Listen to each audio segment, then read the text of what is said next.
సముద్రం ఎంత లోతుంటుందో ఎప్పుడైనా ఆలోచించారా?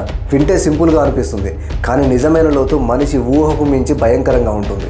మొదట పైపొరలో మనకు డాల్ఫిన్లు, తాబేళ్లు, సాల్మన్ ఫిష్, జెల్లీ ఫిష్ లాంటి అందమైన జంతువులు కనిపిస్తాయి. కానీ కాస్త 100 మీటర్లు లోపలికి దిగితే అక్కడ కనబడతాయి స్టింగ్రే, బుల్ షార్క్, కిల్లర్ వేల్. అయితే 332 మీటర్ల లోతు వరకు మనిషి స్వయంగా స్కూబా డైవ్ చేసిన ప్రపంచ రికార్డు ఉంది.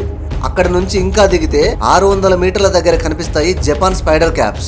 అవి ప్రపంచంలోనే అతిపెద్ద పీతలు. వాటి కాళ్ళు సుమారు 4 మీటర్ల పొడవు ఉంటాయి. కానీ అసలు భయం మొదలవుతుంది 1000 మీటర్ల లోతులో. దాన్ని మిడ్ నైట్ జోన్ అంటారు. చుట్టూ అంతా చీకటి, భయంకర నిశ్శబ్దం మాత్రమే. అక్కడికి సూర్యరశ్మి ఒక్క కిరణం కూడా చేరదు. ఇక్కడే జీవిస్తుంది ఒక ప్రాచీన భయంకర ప్రాణి, గాబ్లిన్ షార్క్. దీని వయసు సుమారు 12 కోట్ల సంవత్సరాలు. అంటే ఇది డైనోసార్ కాలం నుంచి ఈ రోజు వరకు బతికిన జీవి. సముద్రం అందంగా ఉంటుంది, కానీ లోతుగా వెళ్ళిన కొద్దీ అది ఒక రహస్య ప్రపంచం అవుతుంది. ద డీప్ సీ, మనం ఇంకా పూర్తిగా అర్థం చేసుకోలేని ప్రపంచం. ఈ వీడియో నచ్చితే ఖచ్చితంగా లైక్ అండ్ షేర్ చేయండి. ఇలాంటి వీడియోల కోసం ఖచ్చితంగా సబ్స్క్రైబ్ చేయండి.